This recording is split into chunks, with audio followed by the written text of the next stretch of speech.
Le Zimbabwe, nous continuons d'en parler un moment avant de passer la Côte d'Ivoire. Yohannes Sakouli, vous aviez la parole. Oui, donc je disais que ce que l'opposition peut faire, c'est de voir dans quelle mesure quand même entrer en discussion avec le pouvoir pour quand même voir comment améliorer le fichier électoral comme elle est en train de demander. Et par rapport à un certain nombre de revendications, je pense qu'il faut plutôt privilégier les discussions que d'aller vers la rue. Parce que dans la rue, les gens, on va riposter, on va réprimer, et il y aura des victimes. Et après tout ça, on vient encore s'asseoir autour d'une table. Et surtout que les élections sont imminentes. Je crois que dans un mois poussière, l'option telle que le chef de file de l'opposition zimbabwéen est en train de le dire, qui va empêcher, qui va faire descendre la population et tout ça. Mais c'est vraiment un jeune, le chef de file. Mais je pense que quand même, il doit à peu près lui manquer un peu de maturité et de savoir que, bon, voilà, pour un pays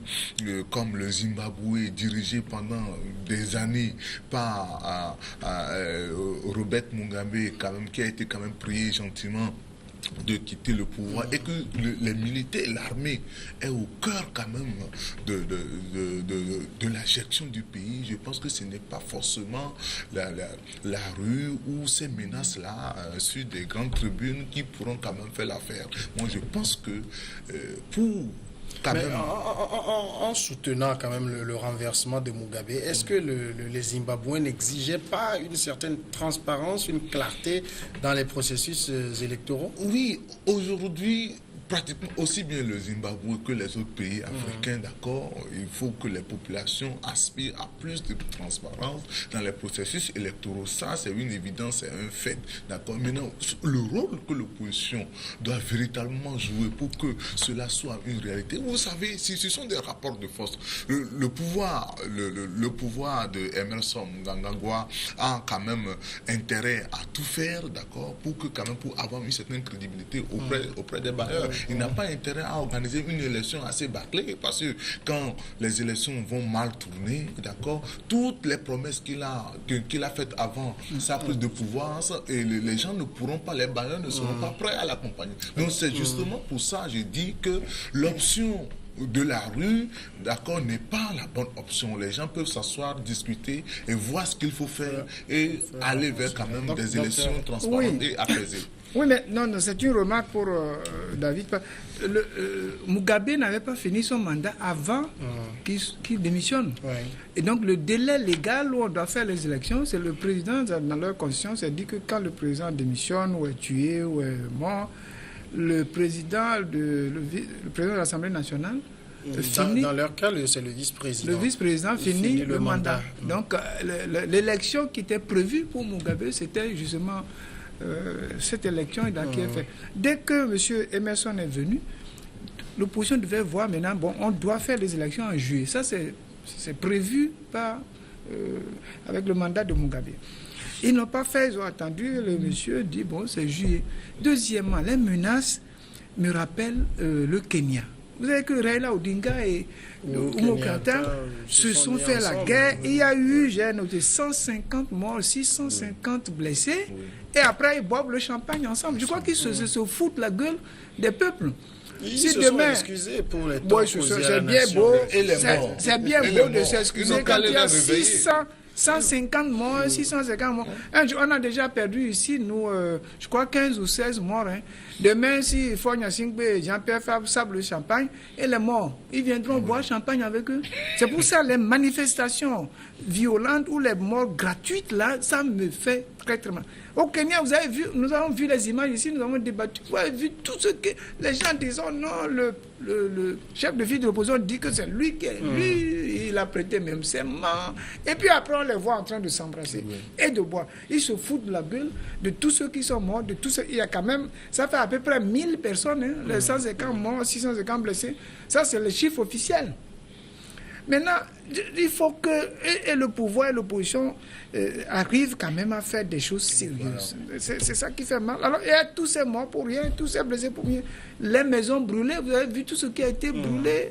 Bon, Si on arrive à la politique à ce stade-là, bon, je ne comprends pas. Mais au Zimbabwe, ce que l'opposition demande, c'est quand même les choses basiques. Hein. Par exemple, demande, comme Johannes le disait, l'armée est très présente. Au niveau même de la commission électorale, que cette commission soit un peu indépendante de l'armée, qu'il y ait un audit de la liste des électeurs et qu'il y ait un accès équitable aux médias publics. Oui, mais l'armée, les militaires là, ils se disent... C'est les casernes en principe. Si on construit une démocratie, on doit mettre les militaires en caserne et laisser les civils régler les affaires militaires. C'est eux qui ont permis à Mugabe de partir, qui ont dégagé Mugabe. Et vous avez vu les ministres, il y a des militaires dessus. C'est la même chose qu'on voit. Alors, le continent, on dirait que c'est... Il a dit... Si vous prenez l'Angola, c'est la même chose. Hein. Le monsieur reste au pouvoir pendant 38 ans. Et c'est le général, son chef d'État, ministre de la Défense, qui le succède. C'est quoi ça, ce qu'on voit sur le continent africain? Donc, il y a cette emprise militaire au Zimbabwe. Les Zimbabwéens, le jour où ils chantaient tous, moi, je les voyais comme ils étaient un peu malheureux. Parce que, et on s'est dit que Mangabwa et Robert Mugabe, c'est bonnet blanc et blanc bonnet. On avait dit ça ici sur ce plateau et c'est ça qui s'est confirmé. Le gars veut faire des élections rapidement et puis il sera président. Il sera élu, vous allez voir. Il y aura des morts pour rien et c'est ça qui ne colle pas sur ce continent africain. David. Moi, je pense plutôt que les responsabilités sont beaucoup plus du côté du pouvoir. Hein, parce que à partir de l'instant où la constitution de chaque pays prévoit l'organisation des manifestations pour justement dire son opposition à une décision d'État qui a été prise, je pense quand même que l'armée de ce pays a l'obligation d'encadrer ces manifestants. S'il y a des morts, c'est parce que le pouvoir ne veut pas accepter qu'il y ait des marches. Quand il y a des marches, ça pose un problème réel. Alors que la constitution du Zimbabwe prévoit qu'en cas de désaccord sur un sujet politique, la population peut manifester. Et en cas de manifestation, l'armée a l'autorité pour justement encadrer ces marches. Alors quand il y a des morts, c'est parce que quelque part ça pose problème. Et quand ça pose problème, ça veut dire que celui qui est au pouvoir ne veut pas mettre les choses dans l'ordre, ne veut pas appliquer les règles de la démocratie pour que chaque habitant ou chaque Zimbabwéen puisse profiter de cela. Qu'est-ce que ça coûte à Emerson aujourd'hui d'accepter ce que l'opposition demande? C'est rien du tout. Quand l'opposition dit qu'elle a besoin d'un accès équitable aux médias publics, c'est tout à fait normal. En période d'élection, en période de campagne, l'opposition, comme tous les autres candidats, a le droit d'aller sur les médias publics. Mais aujourd'hui, est-ce que cette opposition a le droit, a la liberté d'aller? Non.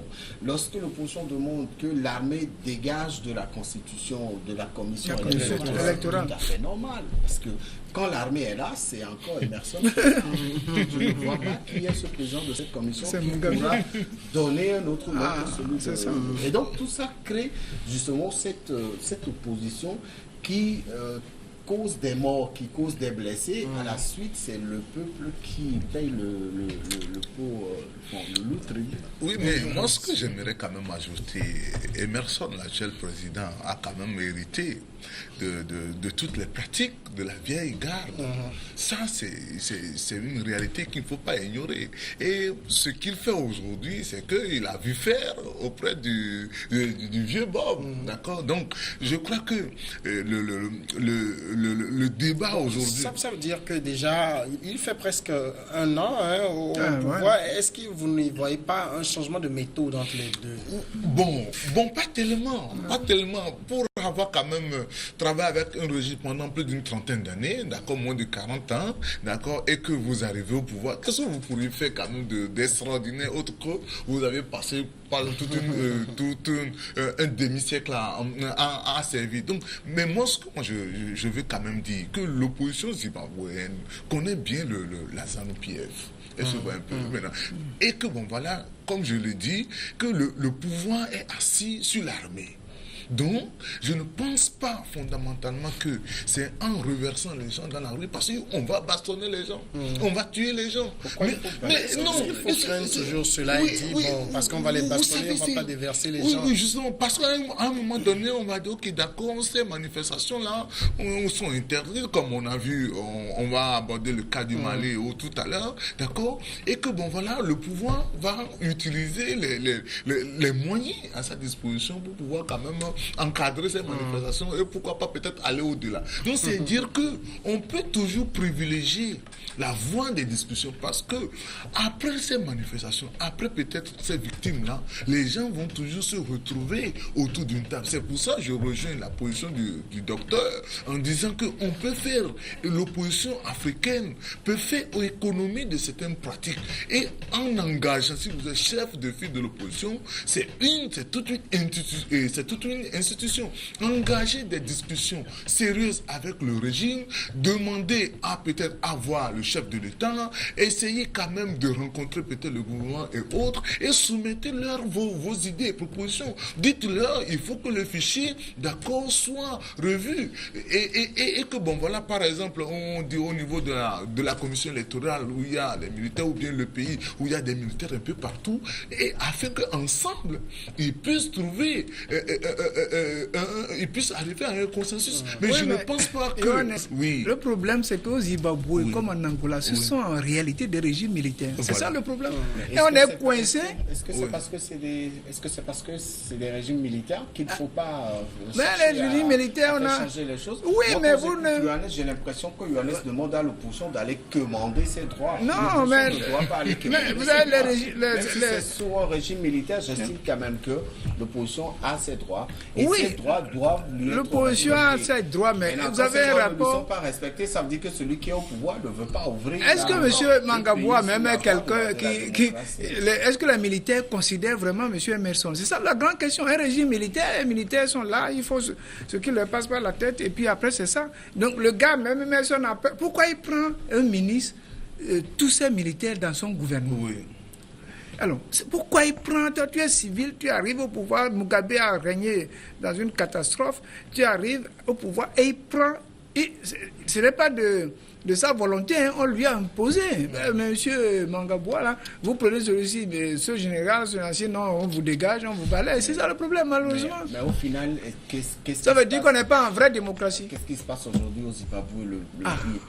La population est toujours pauvre. La famille. Oui, ça c'est oui. Mais ça, c'est une évidence. Hein. C'est pour ça, à un moment donné, il faut véritablement qu'on avance. La population est pauvre et ce ne sont pas véritablement les marches là qui vont rendre les gens riches. D'accord.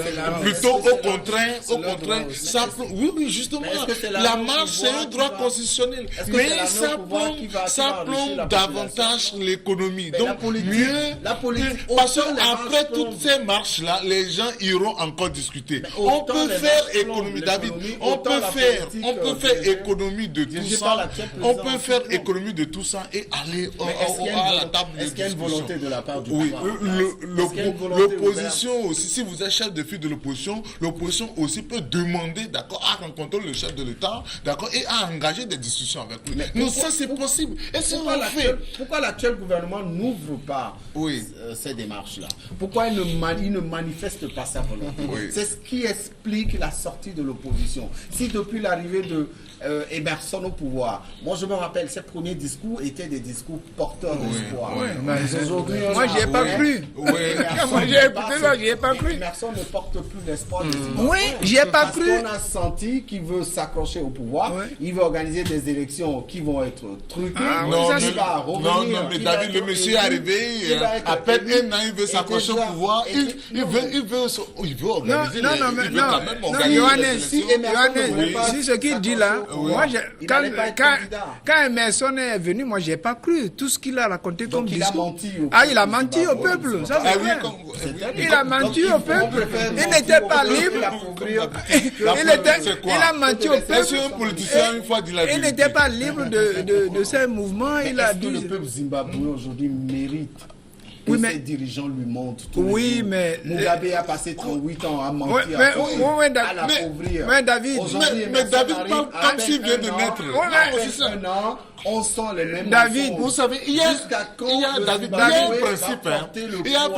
Il y a ces groupes militaires au pouvoir. Attends, les jeunes. Oui. C'est là qu'on accuse aussi les peuples. Oui. Et cette expression terrible qui dit que chaque peuple mérite ses dirigeants. Si vous laissez quelqu'un pendant 38 ans au pouvoir, vous n'avez rien fait. Si les gens avaient fait de grandes manifestations, là, il y aurait plein de monde. Mais le gars serait parti très tôt. Il y avait eu de grandes manifestations. Oui, mais il n'est pas parti. Avec Morgan Tsvangirai qui avait même remporté l'élection. Mais maintenant, c'est Tsvangirai qui est mort. C'est Tsvangirai qui est mort et qui a laissé la place à... Et qu'il applique les mêmes mais vous savez, pour un pays qui est au milieu des militaires, d'accord, vous pourrez manifester peut-être comme vous voulez. Mais pourquoi il faut laisser tant que vous n'enclenchez pas des discussions sérieuses et que les gens soient assez rassurés de ce que vous faites, ils ne vous laissent pas. Regardez, c'est ça la réalité. David, regardez l'Égypte. Quand l'ancien président est parti, tout le monde a applaudi. Et puis maintenant, on fait des élections transparentes. Et c'est Morsi, l'islamiste, qui a gagné avec 54%. Oui. Et puis après, le maréchal qui est là, il fait un coup d'État et aucun pays occidental n'a protesté. Tout le monde reçoit ce maréchal. Il a gagné l'autre fois sur un score soviétique. Un score soviétique. C'est ça. Donc il n'y a pas de démocratie. Il n'y a pas de démocratie dans ce pays. On va évoquer aussi. On va évoquer aussi le second sujet de cette émission. C'est la Côte d'Ivoire. Voilà d'autres problèmes. Qu'est-ce que vous voulez? Tu n'as même pas besoin de poser des questions. Ouattara, il a déçu. Si tel est ce qu'il a dit. Oui, parce que je le dis, la nouvelle constitution m'autorise à faire 2 mandats à partir de 2020. Je ne prendrai ma décision définitive qu'à ce moment-là, en fonction de la situation de la Côte d'Ivoire. La stabilité et la paix passent avant tout, y compris mes principes. C'est là que je trouve très grave ces phrases-là. Quels sont ces principes? À quoi le départ de Ouattara en 2020 provoquerait une guerre en Côte d'Ivoire? Plutôt, je pense que c'est son maintien au pouvoir qui risque de faire chambouler les choses. Ouattara était arrivé en Côte d'Ivoire comme sauveur d'une situation terrible, politique, instable qu'a vécu ce pays. Après 5 années, le peuple ivoirien lui a renouvelé sa confiance parce qu'il a estimé que il a commencé à travailler, il a commencé à produire des résultats. Il a été réélu l'année dernière ou l'année d'après, je crois, en 2015. Et à quelques années, à 2 ans de la fin de son mandat, voilà Dominique Ouattara qui sort. Dominique, c'est sa femme. Non, c'est sa femme, Dominique.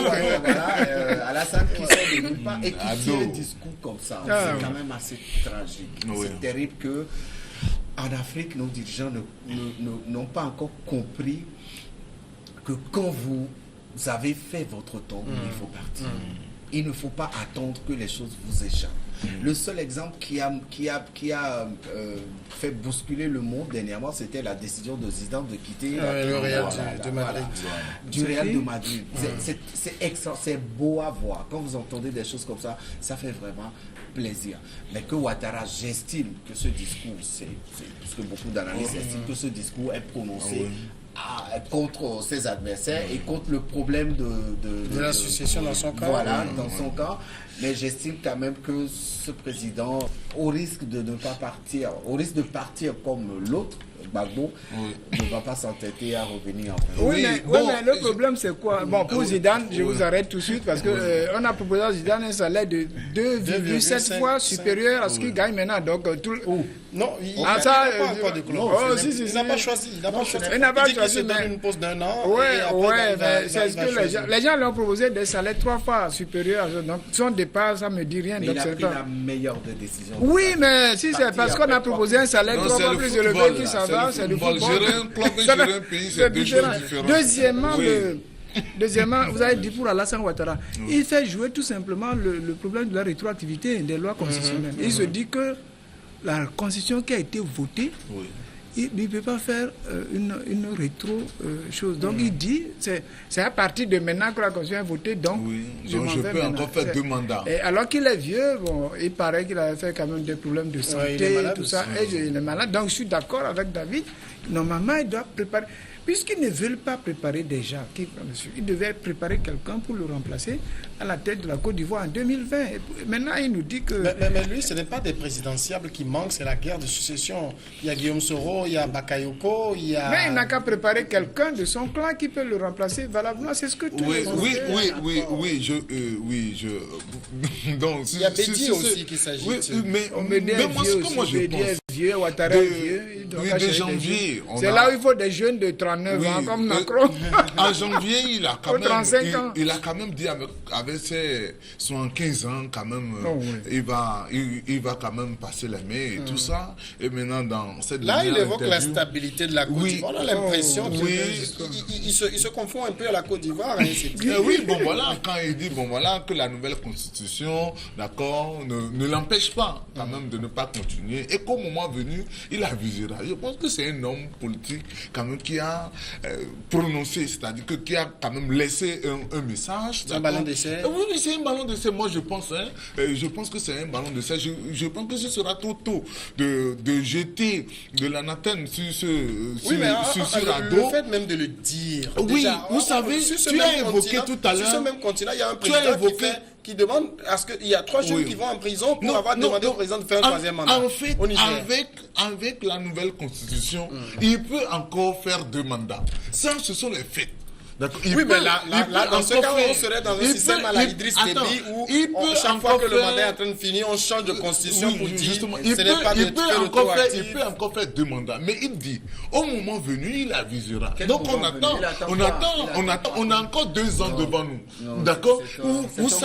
Vous savez, la guerre de la succession, toi-même tu l'as dit tout à l'heure. Quand par exemple, vous n'aviez pas, il n'a pas encore fini son mandat, d'accord? On constate déjà des agitations un peu partout. Ce qui est tout à fait normal, c'est de la politique. Exactement, maintenant, pour pouvoir calmer le jeu. Est-ce qu'il a besoin de calmer ce jeu-là? Oui, je pense que dans les grandes démocraties, ça se passe. On se rappelle dans le Parti socialiste en France, lorsque Hollande, tout le monde se disait qu'il ne devait pas aller. On a vu toute la guerre de succession qui s'est créée. Oui, mais au moment venu, M. Ado peut surprendre tout le monde. Mais je pense que peut-être qu'il estime que ce sera trop tôt.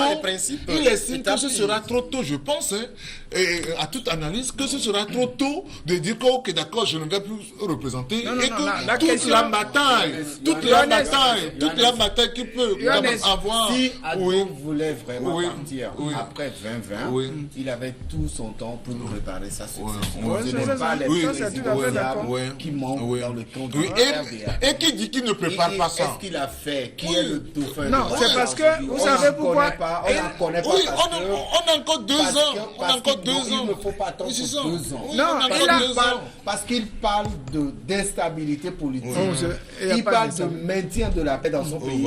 Je pense c'est le moment opportun pour Ado de maintenir la paix, d'éviter l'instabilité politique de son pays en nommant ou en désignant un successeur après 20 ans. S'il voulait le faire, il l'aurait fait de nous. Il s'est pris à son propre piège. C'est lui qui avait déclaré qu'il ne va faire que les 2 mandats. La grande question, c'est de savoir est-ce qu'il a le droit de se présenter après 2020 comme les lois ne sont pas rétroactives. Il n'avait pas déclaré qu'il allait faire que 2 mandats. Donc tous les Ivoiriens attendent qu'il s'en aille en 2020. Maintenant, s'il a le droit de se présenter, ça c'est un autre problème. Alors, ce que vous avez dit par exemple sur le Niger, c'est pas parce que 2 individus disent qu'il faut un 3e mandat. Tout le peuple peut demander une révision constitutionnelle, que ce soit au Parlement. C'est une demande. Quelqu'un peut demander de prolonger le mandat à 3. Et il y a un problème que tout le monde se demande. Pourquoi les Africains veulent que quelqu'un fasse toujours 2 mandats? Pourquoi pas? Je n'ai pas vu une seule proposition de limiter tous les mandats à un mandat unique. Pourquoi vous voulez que... Si la personne n'est pas bien... Il a fait ça, ça a échoué. Il a fait ça, ça a échoué. Bon, ce n'est pas à lui de faire. Il propose au référendum. Le référendum, on fait un référendum. Il y a le Parlement, il propose 2 mandats. Oui, mais pourquoi vous voulez... 2 mandats de 4 années. Oui, mais pourquoi vous voulez que la personne ait 2 mandats? On a dit ça aux Américains. Ils ont dit, mais Jimmy Carter a fait un mandat, on l'a foutu dehors. En France, Sarkozy a fait un mandat, on l'a foutu dehors. Si vous voulez que ça résiste dans le texte, mais au Costa Rica, le mandat est unique. Vous faites un mandat, vous partez, c'est 4 ans. Et les présidents n'ont même pas un salaire. Ils ont le salaire. Si je suis médecin, je suis président, je gagne ce que le médecin gagne. Après 4 ans, vous foutez le camp. Pourquoi on n'a pas proposé de telles constitutions? Peut-être sur le continent, ce qu'on dira, c'est que la présidence, elle est douce.